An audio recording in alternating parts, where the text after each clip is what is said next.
que eu tenho muito medo de decisões judiciais. E esse é um caso que, pelo ineditismo, pela absoluta ausência de precedentes, pode se transformar num deles. E um precedente mal realizado, mal concebido, mal editado, é muito pior do que não ter precedentes. E eu explico por quê. Eu parto de tudo, eu parto do texto da Constituição. A Constituição diz que são reconhecidos aos índios a sua organização social, seus costumes, suas tradições, sua língua, enfim, todo um conjunto de valores que, na minha perspectiva, mostra a existência de uma verdadeira nacionalidade. Mais até do que uma nacionalidade, porque se eu reservo território, eu respeito o próprio poder interno de sua organização, eu estou admitindo, ainda que, de um modo caricato, a existência de um Estado dentro do Estado. Nós temos, na literatura tradicional, o Estado é formado por povo, território e governo. Se eu admito que eu tenho um território e a União não defere esse território, a Constituição diz que a ocupação indígena é que caracteriza o território indígena. Se eu tenho um território, eu tenho uma organização social reconhecida, e quando eu digo reconhecida, é que eu admito a pré-existência. Então eu tenho muito mais do que uma organização, eu tenho o reconhecimento de uma pré-existência de uma organização. Isso tudo me leva à conclusão de que dentro desse espaço em que tem organização, os costumes, leis e tradições, existe um poder próprio com capacidade de jurisdição. Aí nós vamos chegar no júri, que tem, na minha opinião, a capacidade de excluir outras jurisdições. Então, eu não digo que haja uma pluralidade de jurisdições, há uma jurisdição só. Ou seja, só pode ser exercido o poder de decidir se há ou não há uma conduta regular ou irregular dentro daquele território e daquela nacionalidade por eles próprios. Há uma exclusão de jurisdição. Eu não posso dizer que o Brasil é uma república, como diz a Bolívia, plurinacional, mas na verdade há uma plurinacionalidade que a Constituição, nesse artigo 231, admite, reconhece. Então é preciso tirar desse texto, na minha opinião, todas as consequências, tem que se fazer uma leitura radical disso.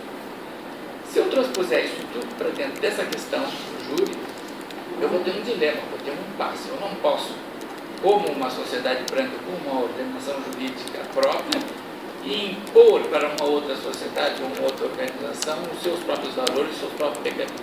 Aí o Akira tem toda a razão, nós vamos ter um impasse, uma contradição lógica. Como é que nós vamos equacionar isso? E sobretudo porque na formulação desses procedimentos ou desses juízos se acaba transpondo para dentro dele preconceitos etnocêntricos, preconceitos eurocêntricos, coisas que não são da cultura, da tradição e dos valores dele. O exemplo parece muito claro. Esses dois indígenas Mapuche que atacaram Patagônia segundo o inquérito por uma torpe razão, na verdade, estavam tentando, por todas as circunstâncias que o laudo mostra, eliminar uma entidade do mal e não uma pessoa. Não era matar, portanto não era crime. A conduta é atípica, né? Na verdade, aqueles dois estavam tentando eliminar um mal, uma entidade do mal, alguma coisa que viesse do mal. Então, talvez eu não quero me estender muito, porque é só uma ponderação, as minhas dúvidas são muito maiores que as de vocês, mas o que eu quero dizer, o que eu quero significar é que uma decisão que se extraia de um conjunto de dúvidas desse porte pode gerar uma insegurança e uma incerteza, sobretudo para os próprios indígenas, muito maior do que aquela disposição que nós, brancos, temos de oferecer para eles uma alternativa para resolver um problema interno. Essas são, como tem, em resumo, assim, a questão que eu queria colocar e que reproduz muito mais dúvidas do que alguma certeza. Parece que isso não era um problema para eles, né? Tem que condenar alguém, julgar alguém por esse fato, me parece que sequer. Não sabemos, porque isso não está dito em nenhum lugar, não está dito em nenhum lugar. Mas fácil. Pessoal, peço desculpas também por antecedência, eu dou aula agora às 9, então não tenho como participar de tudo, né? Mas é realmente muito interessante o caso. E acho que o início da discussão coloca primeiro realmente um problema de jurisdição. Eu acho que começa com essa discussão final. Quem tem jurisdição? Quem pode ter jurisdição para isso? Né? Tenderia a partir de início de uma leitura que não remeteria para um problema de uma autonomia absoluta, de uma soberania, né? Até porque em termos de um cenário internacional, da própria Convenção 69, nem o Estado Nacional é mais, né, soberano no sentido de, então, né, as regras do Estado que valem, pronto, né, atua com um conjunto de normas internacionais, direitos humanos, etc. Tal que, né, de alguma maneira tem que ser levado em conta. Né? Enfim, tendo a acreditar que mesmo nos lugares onde há uma experiência plurinacional, de pluralismo maior, né, a questão da inafastabilidade da jurisdição e da jurisdição estatal tende a se colocar. Acho que assim, no nosso caso é muito difícil da gente partir de uma premissa de não. Então a jurisdição estatal ela está afastada em definitivo. Né? Isso posto, eu acho que a gente tem um problema, uma questão pragmática inicial. Né? A jurisdição estatal foi provocada. Né? Ela não pode, né, dificilmente ela agora possa desconhecer o que já foi conhecido. Ela vai ter que decidir alguma coisa. Né? Ainda que essa decisão fosse, né, talvez radicalmente abdicada de jurisdição e atribuir a outra entidade, a própria auto-autorização, a possibilidade de realizar todo o procedimento. Também tende a me parecer um tanto difícil. Né? Então, acho que de início me chama a atenção, e digo isso compartilhando talvez um pouco com o que a doutora Débora colocou de início, tentando talvez ler a melhor luz o que se apresentou como uma possibilidade, como algo que abra possibilidades para algo que, né, não sou um profundo conhecedor de forma alguma da jurisprudência, em especial penal, ligada a questões indígenas, mas um caso único, né, que pode ser justamente um leading case ali, né, algo que pode abrir jurisprudência. Né? E acho que a gente tem que pensar então essa possibilidade à luz das alternativas.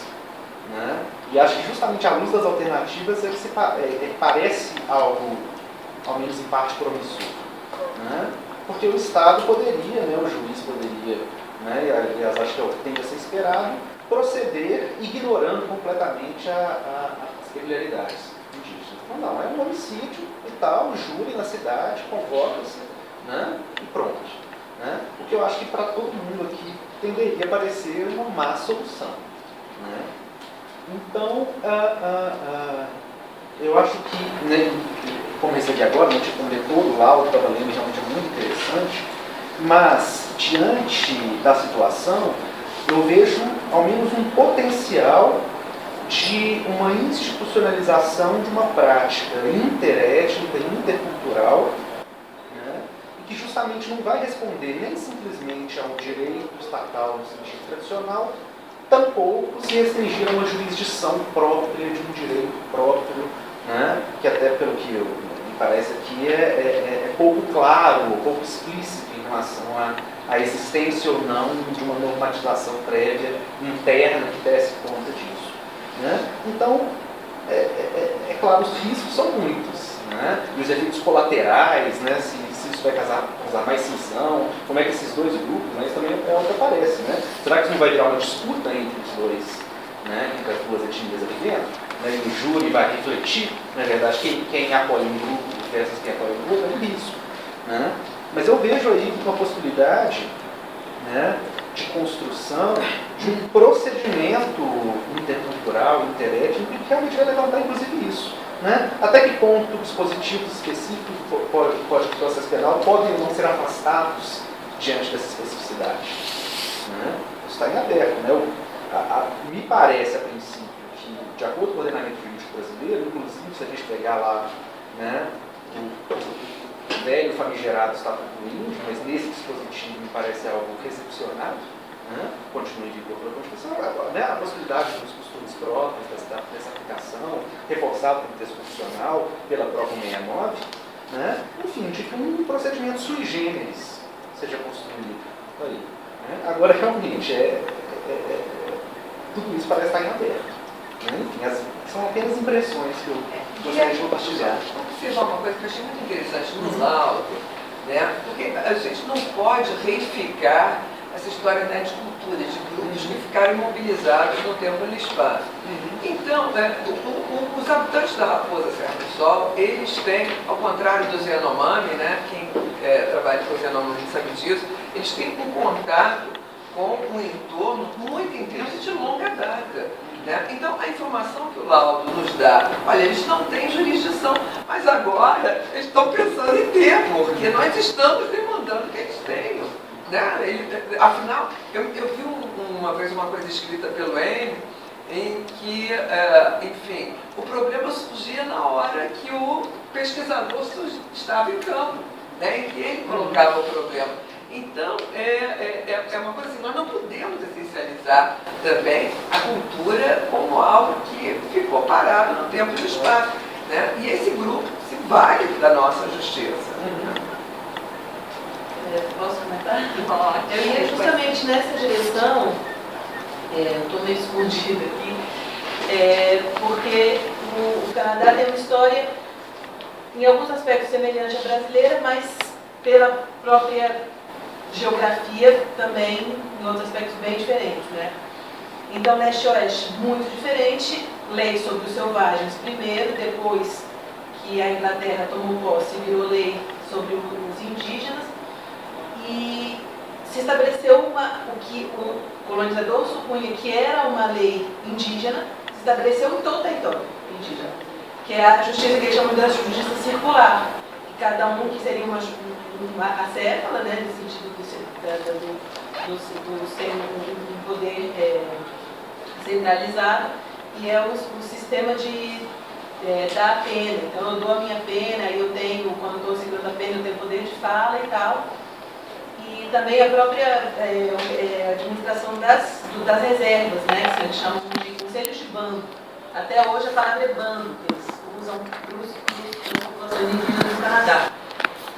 E acontece vários casos, na verdade.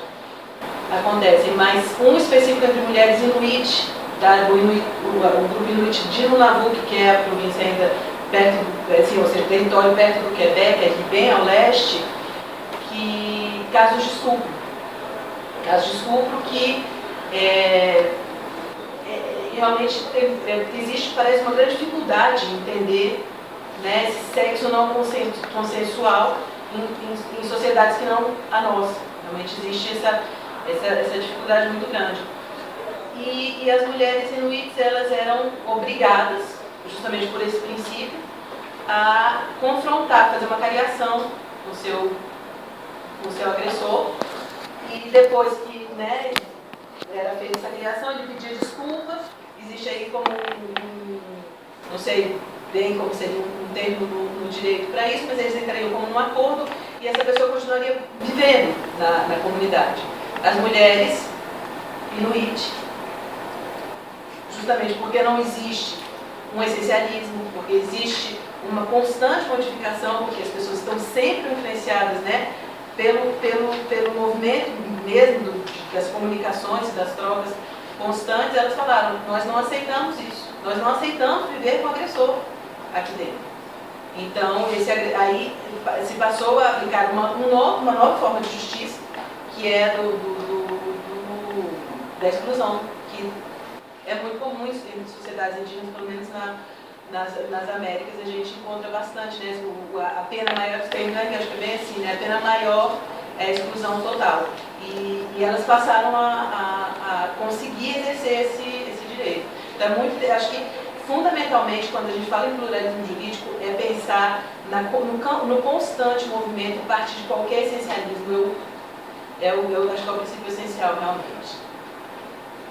Obrigada.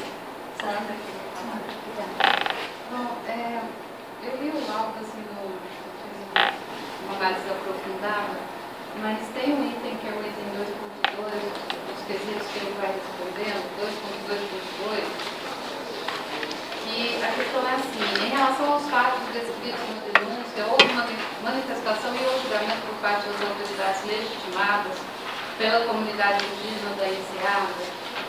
E a resposta do antropólogo é que a comunidade não teve tempo para fazer esse julgamento. Então, Não teve porque não tiveram tempo, como eles foram presos de imediato, em flagrante, por aí vai.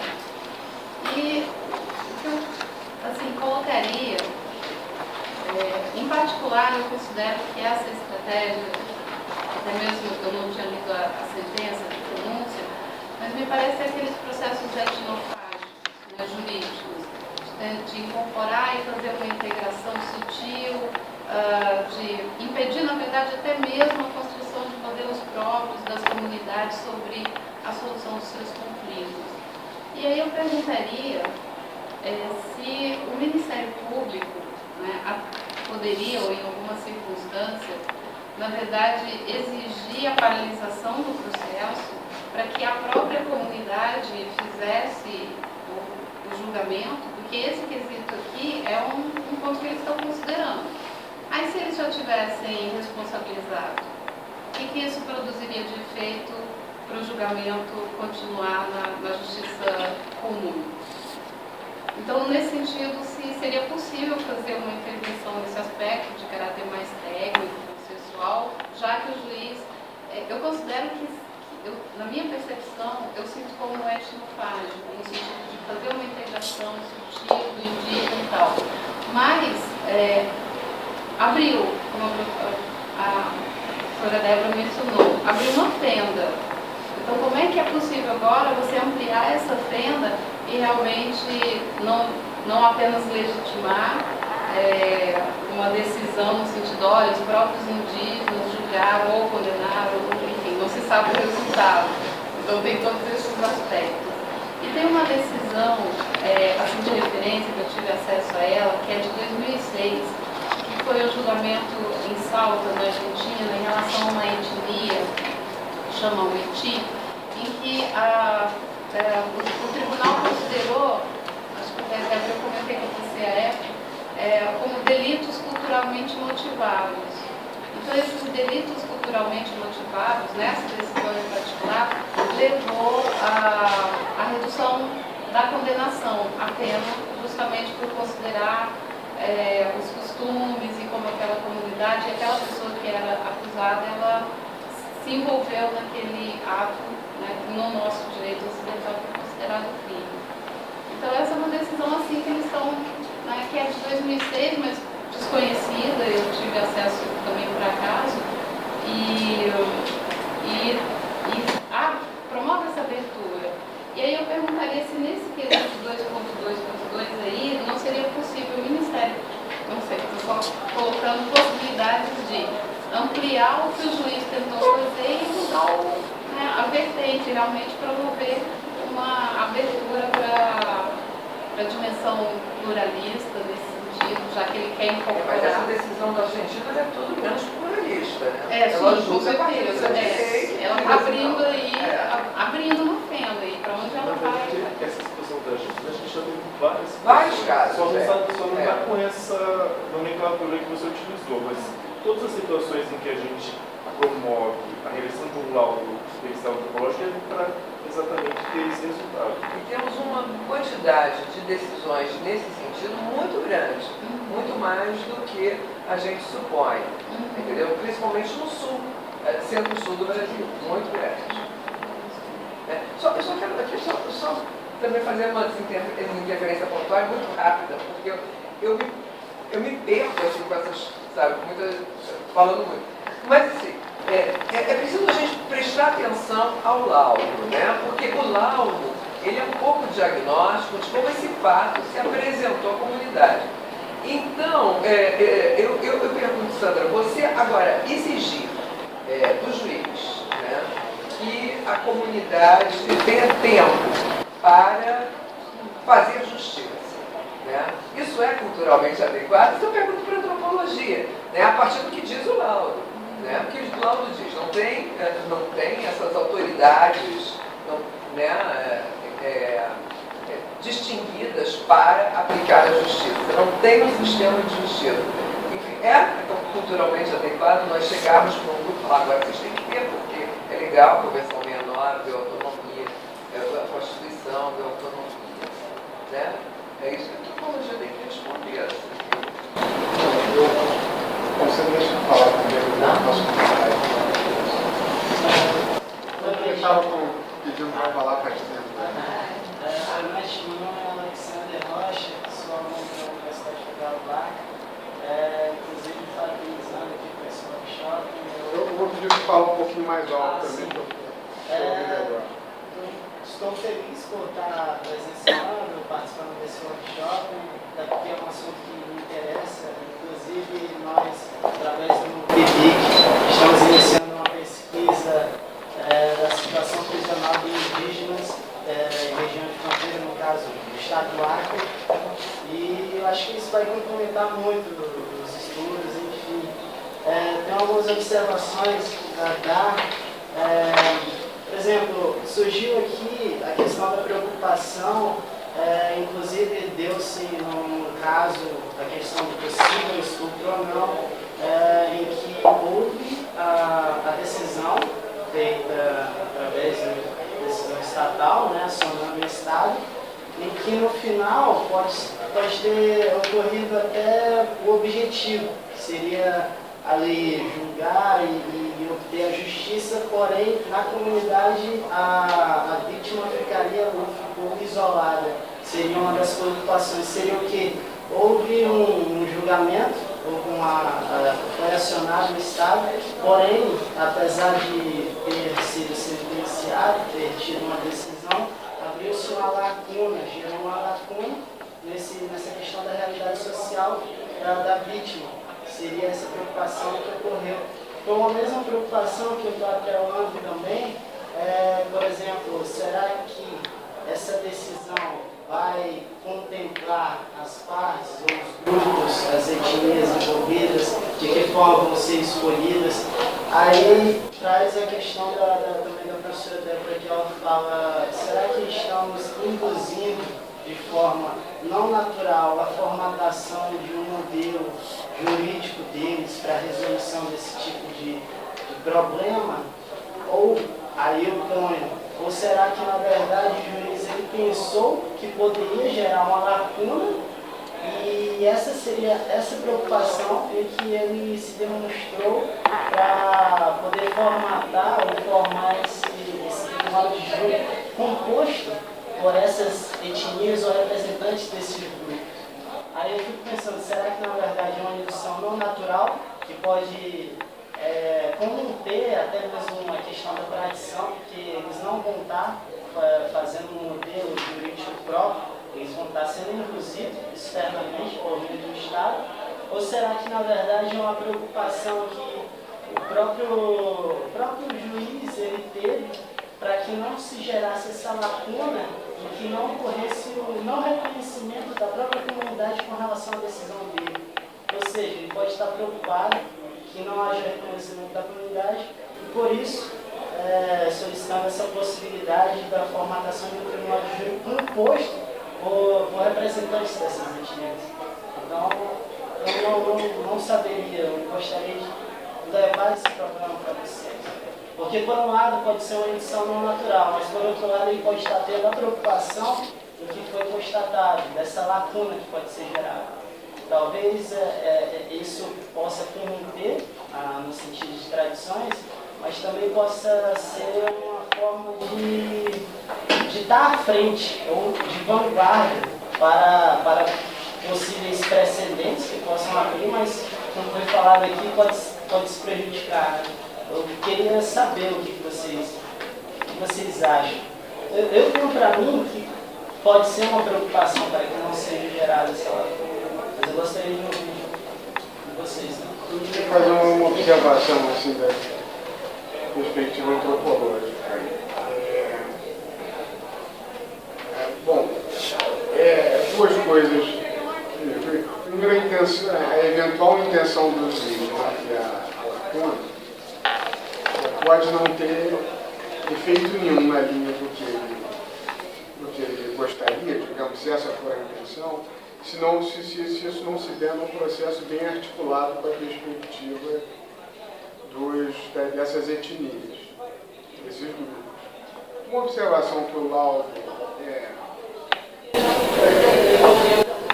laudo indica, sugere, é porque essa situação vem sendo discutida lá há alguns meses.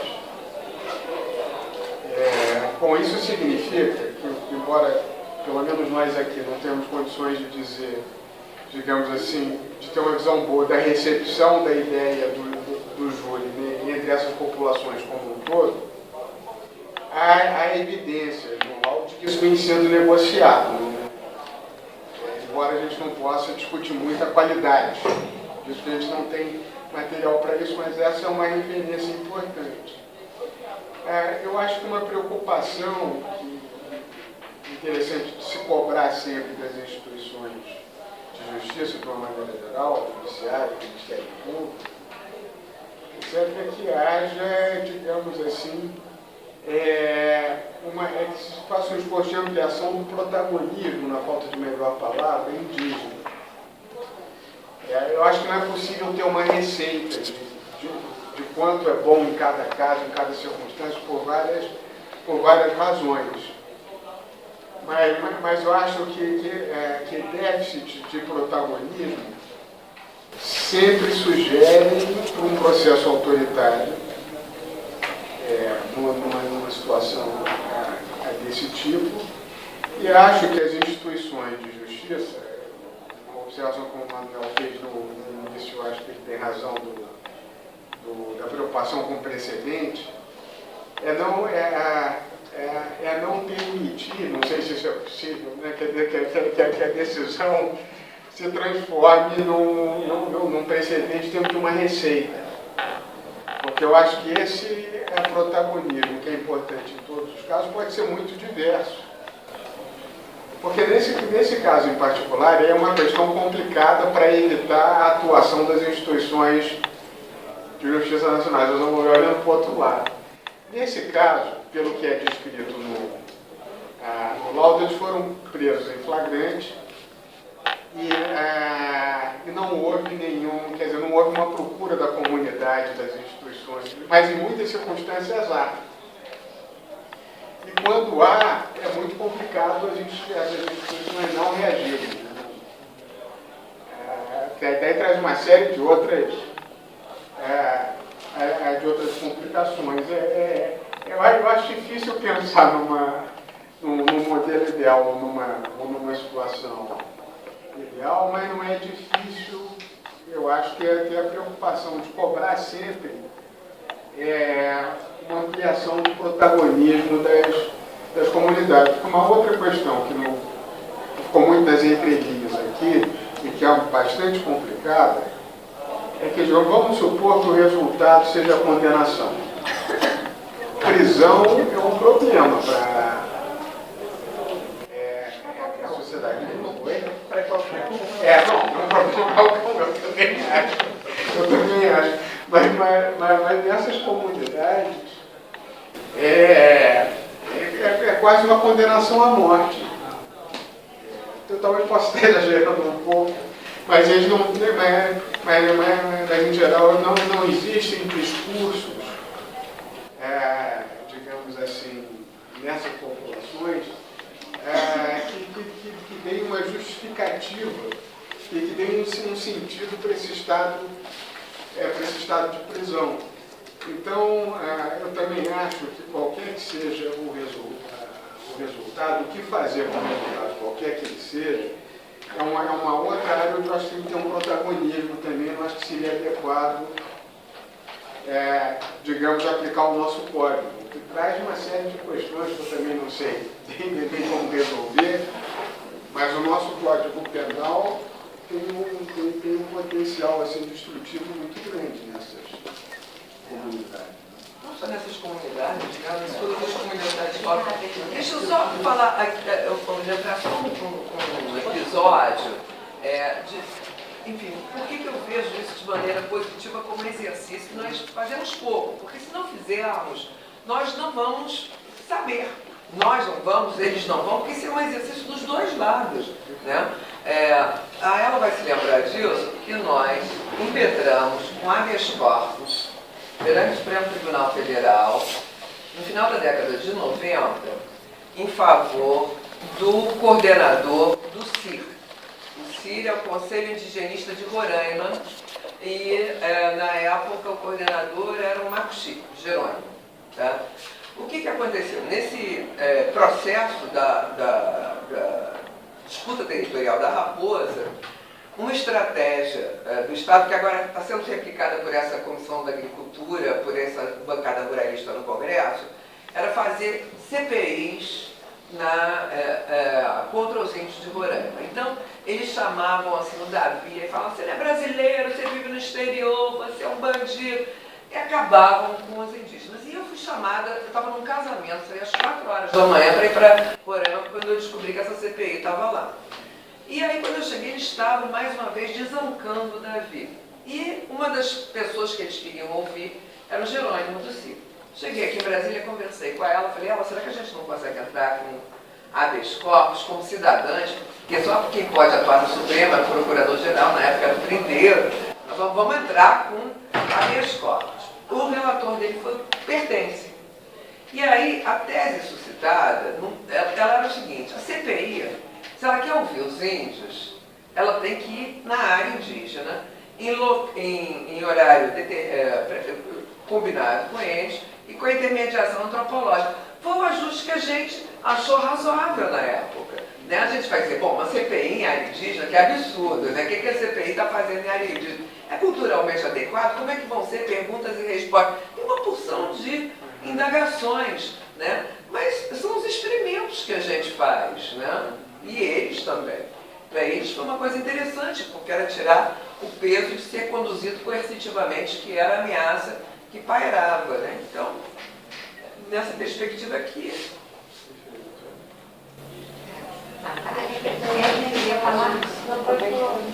Não, eu só ia...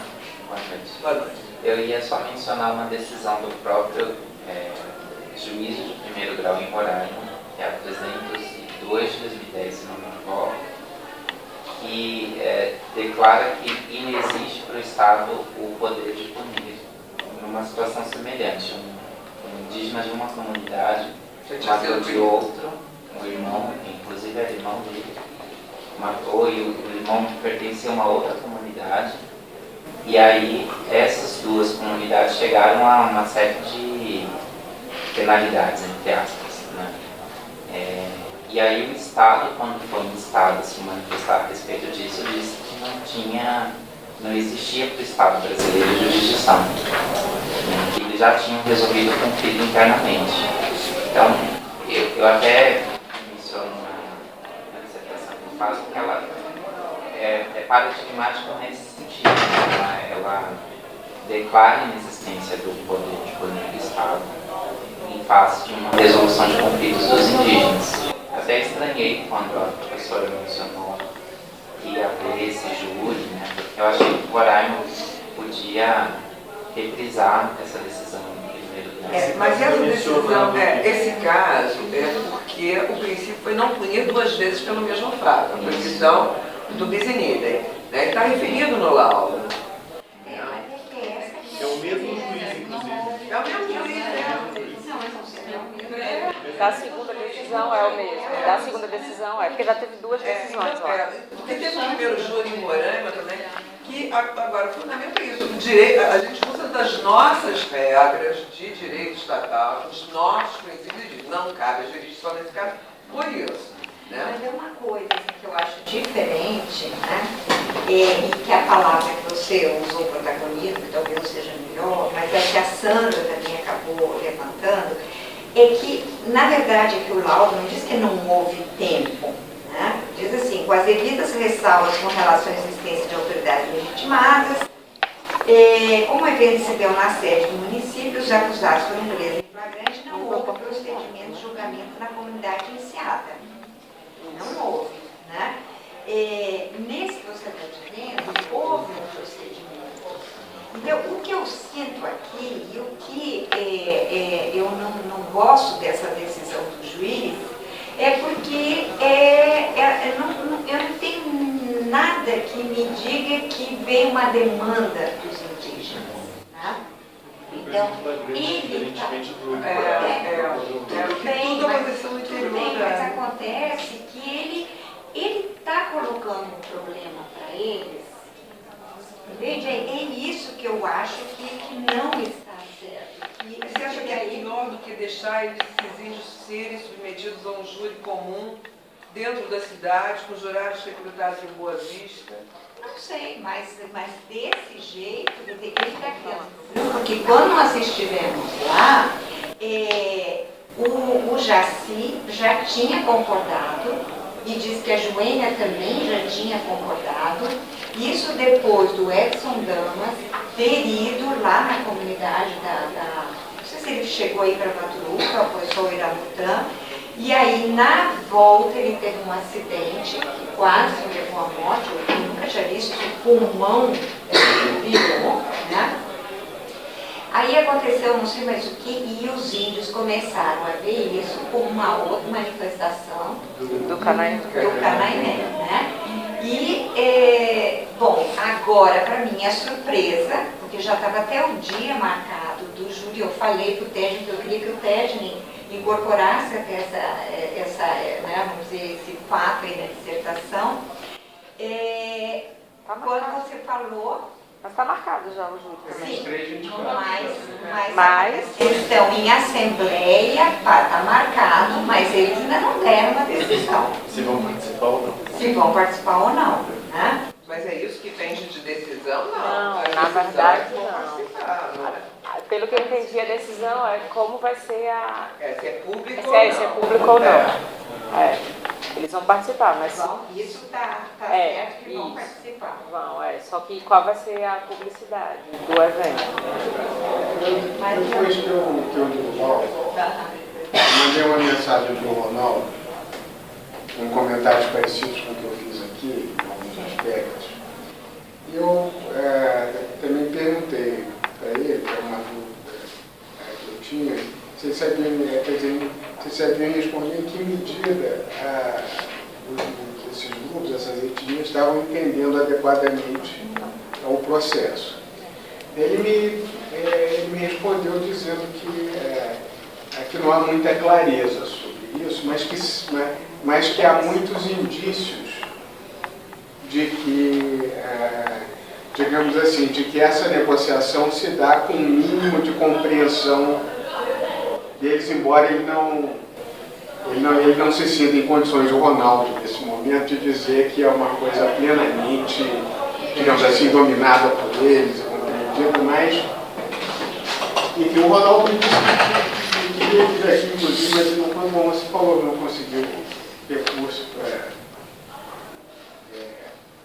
ele me convidou para ir lá. Eu gostaria muito, inclusive eu nunca fui a... Ele é testemunha, né? Ele vai falar. Mas eu não posso, porque eu teria que ficar uma semana lá e não posso, infelizmente. Inclusive dizem que a Mari é muito bonita, eu já vi no cinema. Mas eu tinha muita curiosidade pelo processo, né, claro. E essa situação do Ministério Federal? Natália estava antes. Natália, Gustavo, você quer terminar de falar? Não, a situação do Ministério Federal que foi Gustavo. Sim, Natália. Então, eu achei assim, um dos aspectos mais interessantes aí, até gostaria de saber melhor a sua opinião sobre isso, porque foi um dos pontos que a senhora levantou de, posso dizer, de incômodo com relação à decisão do juiz, que foi a questão da legitimação, da legitimidade da decisão, da vontade dele de conferir um maior grau de legitimidade à decisão que ele acredita que seria obtido pelo julgamento pelos pares, né, pelos pares verdadeiros. Eu achei curioso porque a instituição do júri, ela é uma instituição que tem esse pretenso viés democratizador, né? Vai ser um julgamento pelos pares, pelos iguais, e isso vai dar uma maior legitimidade àquela decisão. Só que a instituição do júri comum, ordinário, não indígena, ela, na prática, ela também não é muito bem compreendida por aqueles que são, nem pelos que são os jurados, né, os sujeitos do processo democratizador, nem pelos objetos, nem pelo réu. Né? Então essa ideia de uma decisão seria mais democrática por ela ter passado por um tribunal do júri, ela é questionável até para os não indígenas. E ela é questionável também, e aí nos dois contextos, pelo fato de que muitas vezes esses sujeitos não participaram da construção daquele direito que está sendo aplicado, nem da linguagem, eles não compartilham da linguagem, do discurso que está sendo utilizado. No caso dos indígenas isso é ainda mais evidente, ainda mais reforçado. Mas no caso dos não indígenas, muitas vezes isso é compartilhado também. Eu já acompanhei julgamentos no júri e existe um estranhamento por conta da questão do discurso, por conta de não terem participado da construção desse direito que está sendo aplicado. No caso dos indígenas, ainda mais, porque eles não participaram, apesar de hoje já haver, por exemplo, a previsão da Convenção 69 de que eles teriam que participar do direito que vai ser aplicado a eles. Então eu acho que a gente tem um caso que ele é emblemático porque ele demonstra, de certa forma, eu acredito que o juiz teve uma boa vontade de buscar um direito mais legítimo e ele entende de alguma forma, o que é raro dentro da magistratura que a gente tem hoje. Ele entende que essa construção de um direito mais justo passa por um processo participativo, um processo democrático, um processo de, como é que eu posso dizer, de abertura, né, para outras formas de pensar o direito, mas ele parte de uma posição. Então ele já parte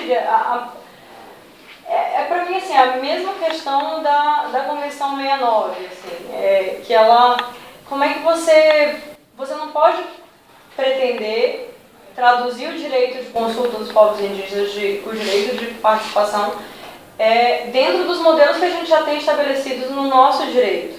Porque isso é simplesmente querer conferir uma legitimidade, mas de uma forma, um mero referendo. Você não está querendo, na verdade, construir conjuntamente, você está querendo que ele referende, que ele legitime apenas para que a gente se sinta mais contemplado dentro dos nossos próprios pressupostos de justiça.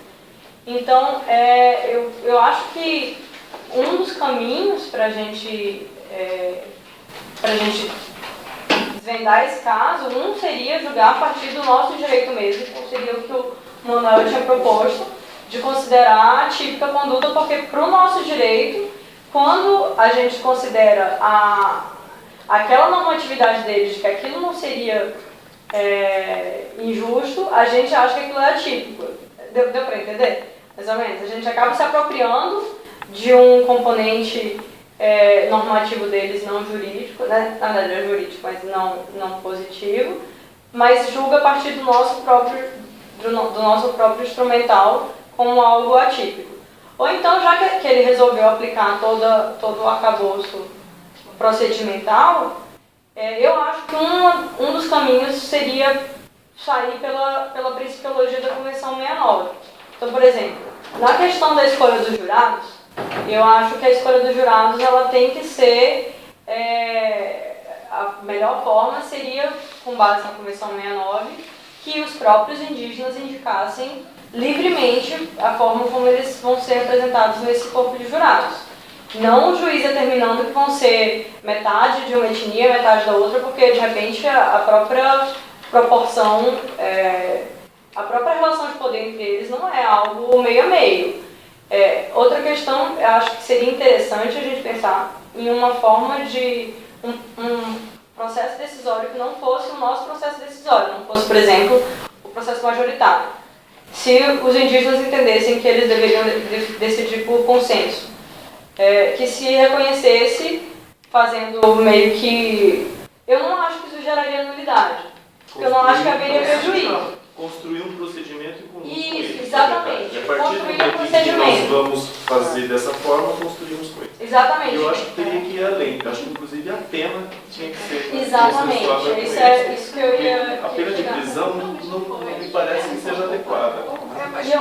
Mas também a gente tem que sair dessas ideias também. Assim, a pena de prisão não é adequada. Para alguns grupos é uma punição que eles reclamam. Então é preciso, eu acho, Eu só queria fazer uma intervenção muito rápida, Natália. Que eu concordo com você que o júri, o procedimento, ele não é compreendido pela maior parte do corpo de jurados e dos réus que participam. Mas isso é uma característica do nosso direito, né? De viés hegemônico. A população pobre, a população camponesa, ela não entende o jeito, não é só o processo do júri, né? Esse esquema de perguntas e respostas mediados por advogados é uma coisa incompreensível, é todo um direito que tem que ser. Né? E podia ser um precedente, inclusive, para depois ser ressignificado em outras circunstâncias. Assim. Eu acho que há espaço para isso, ainda mais no contexto atual em que se discute uma necessidade de maior legitimidade democrática dentro do judiciário. Então, acho que teria um caminho até depois para virar um precedente não indígena. Mas o que eu acho é o seguinte, que podia ter outra solução também. Por que essa solução de ter que fazer um júri? Por que ele não para o processo e diz, bom, vocês examinem, depois volta para mim já. Tinha essa coisa pré-determinada, porque ele já teve uma decisão muito interessante de reconhecer a jurisdição indígena no outro caso. Gente, mas até isso eu quero discutir. Por que é mais adequado ele dizer, vocês parem e decidam? Eu acho que seria judicial. A parte desses especialistas que acontece que você está assim. Por que você acha que ele pode fazer tudo isso? Não, eu não acho que tem que Eu acho delicado ele nem esperar o laudo para sentenciar, para a gente tem que abrir a pronunciar. participação, porque eu acho que não existe aqui uma construção com os indígenas. O que eu acho, só fazer uma parte, não sei nem se está na minha vez de falar, mas o que eu acho também bem complicado nesse caso é o fato de impor procedimentos aos indígenas, que dá, enfim, não tenho nem críticas exatamente pelo fato dele estar abrindo o processo a uma decisão que vai sair de lá da comunidade. Mas aí, o que me parece, eu não sei se a gente tem todos esses elementos aqui, é que ele está apenas para dar uma legitimidade para a decisão. E aí, para mim, volta realmente o que algumas pessoas já falaram aqui, que é a questão da legitimidade. Por quê? Porque eu não sei até que ponto os membros dessas comunidades, eles têm a real dimensão do que é que vai ocorrer ali. Se são eles que vão decidir, então é a forma de decisão deles, que é, de repente, todo mundo da comunidade que vai decidir, ou é uma parte ali daquela comunidade que tem poder decisório. Isso é de acordo com o que eles compreendem. E aí, para mim, é muito significativo o fato deles ainda estarem pensando e discutindo se eles vão abrir ou não. Então, além disso, eles devem estar pensando em diversas outras coisas. Será que, por exemplo, a questão dos, os jurados não poderem se comunicar entre si, eles vão aceitar? Como é que eles vão interpretar isso daí? Eu acho muito complicado. Eu acho que, eventualmente, até daria para seguir da forma como o juiz está propondo, acontecendo lá, mas não impondo as nossas regras. Não sei, eu acho complicado isso. Isso como início de um diálogo. Eu não acho que chegou ao final. Eu acho que isso tudo ainda pode ser construído. Depende das intervenções. Eu acho que o Ministério Público vai intervir, o Ministério Público Federal, né, que foi chamado aqui, ele pode pedir isso. Olha, agora nós precisamos da intermediação antropológica para construir o processo. Né? Qual é o processo culturalmente, qual é o processo culturalmente adequado? Isso pode ser construído. Mas como é que o tribunal já está marcado e não teve ainda essa conversa? Mas gente, se nós que trabalhamos com essa temática, estamos aqui há horas discutindo com uma série de dificuldades. Você imagina um juiz, o próprio Damas, esse procurador de justiça, né? De repente num estado que tem muito indígena e é um especialista, enfim, as coisas... Ele foi vendo, ele chamou o Ministério Público Federal depois, quando ele foi... Eu acho... Mas acontece, gente, que isso é uma irresponsabilidade. Esse juiz acha que ele quer inventar, ele quer ser bacana, tudo bem, mas isso isso é muito grave. É uma comunidade de quantos são lá? Isso vai repercutir em mais de 20, quantos que são agora lá? Sabe? Eu acho que teria que parar e ouvir a comunidade. Esperar o tempo deles amadurecerem e saber o que eles querem. Ele pode ser alertado para isso. Ele pode ser alertado para construir esse processo. Bom, eu queria fazer algumas considerações. Primeiro, lembrando que há uma certa divergência do Estatuto do Índio e da Constituição que a gente costuma olhar o Estatuto do Índio como aquele que vê o índio como algo transitório, enfim, que ele deixaria de ser índio, que ele incorporaria até deixar, enfim, até conhecer o ilícito e coisas desse tipo. E muitas vezes a gente vê a Constituição com esse reconhecimento da organização social, da cultura, como algo que estabelece uma plena autonomia dos povos indígenas. Algo que não é, se a gente observar, que há nas entrelinhas a categoria de direitos humanos universais, que vem colocar ali uma conduta para várias coisas, como trabalho infantil, como sexualidade infantil e tantos outros. Então, na verdade, existe sim uma forma, existe um critério, um domínio do Estado em colocar algumas regras dentro, pelo menos, de um escopo dessa autonomia. Então isso tem que estar muito claro, porque não é uma plena autonomia. Então a gente vê os caingangues, quando fazem a transferência, alguns faziam transferência da família toda, quando criminalizavam um só, enfim, e toda a família era punida, e aí os direitos humanos diziam não pode, ou então tronco, não, isso é tortura. Então há uma série de coisas que está impedido de ter essa plena autonomia. Então o que eu venho chamar, eu estou fazendo um passo atrás para olhar isso um pouco de longe e para dizer que o escopo da autonomia indígena não está claro, nem para os indígenas, nem para os não indígenas. Porque a gente vê que muitas vezes dentro da terra indígena pode-se ter uma certa conduta e fora não. Então muitas vezes cria uma espécie de uma esquizofrenia no que se espera da atitude do índio. Então você vê Guajajara, Craô, Avinagé, tem consumo ritual e recreativo de cannabis, aceito, conhecido pela polícia, mas se aquilo passar por fora, por alguma estrada, eles são presos. E tudo isso, há vários exemplos de uma expectativa de que haja condutas diversas. Agora, eles próprios não sabem quais os limites, e aí que eu digo, eu quero trazer isso para dizer que a justiça, ela vai com certeza ir para muitos outros aspectos que não apenas um julgamento, para se trazer justiça e para se difundir esse sentimento de que a justiça foi feita, tem que estar em vários outros trâmites da polícia. Por exemplo, um cacique caingangue que estava fazendo, enfim, uma recolha de armas dentro da própria comunidade, foi preso com todas essas armas e está sendo acusado de porte de arma. Então, porte de arma, meio ambiente, tem muitos indígenas sendo presos porque derrubam árvores dentro da própria terra indígena. Então, existe uma série de desconhecimentos sobre o que é permitido e o que não é.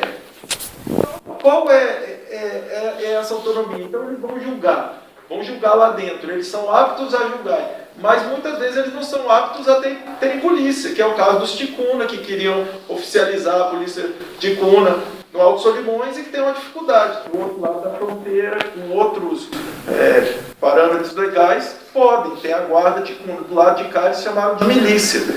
Então eu vejo que há toda uma fragilidade desse entendimento do que é possível. De maneira que eu tenho até forjado uma espécie de coisa para pensar na ideia da pedagogia da criminalização. Há tanta falta de orientação de como eles deveriam agir, tanto os indígenas quanto policiais, etc., que muitas vezes não conseguem evitar, por exemplo, que eles andam armados dentro de terra indígena, por uma série de fatores históricos. Muitas vezes o FUNAI levou, o missionário levou, e hoje em dia entram dentro da terra indígena e prendem. Quando não há nenhum tipo de campanha. Ninguém vai lá e faz uma campanha e recolhe. Enfim, pode até haver pontual, mas isso não acontece. Então, acaba que o momento de diálogo se torna um julgamento. O momento de difusão do que pode e do que não pode não é anterior, ele é pós-crime, basicamente, em vários casos. Então, são algumas das coisas que eu acho complicado. Não haver uma orientação maior sobre isso, sobre qual seria a estrutura de regras, de normas, etc. Então, muitas vezes é isso que eu acho que ocorre, um enorme desconhecimento e um aprendizado através da noção do julgamento. E com a sombra, vamos dizer assim, de regras de conduta bem claras que os direitos humanos vão colocando aqui e ali em relação à sexualidade. Então a gente vê que dentro da terra indígena, um homem de 30 e poucos casar com uma menina de 12 é permitido. Quando eles desceram de alguma comunidade rural e foram para Boa Vista, foi denunciado, ele está preso, e essa moça, que é a mulher dele, visita ele na prisão. Então, muita criminalização de coisas que dentro da terra indígena não são consideradas crimes, fora são. Enfim, queria dividir um pouco esses pontos.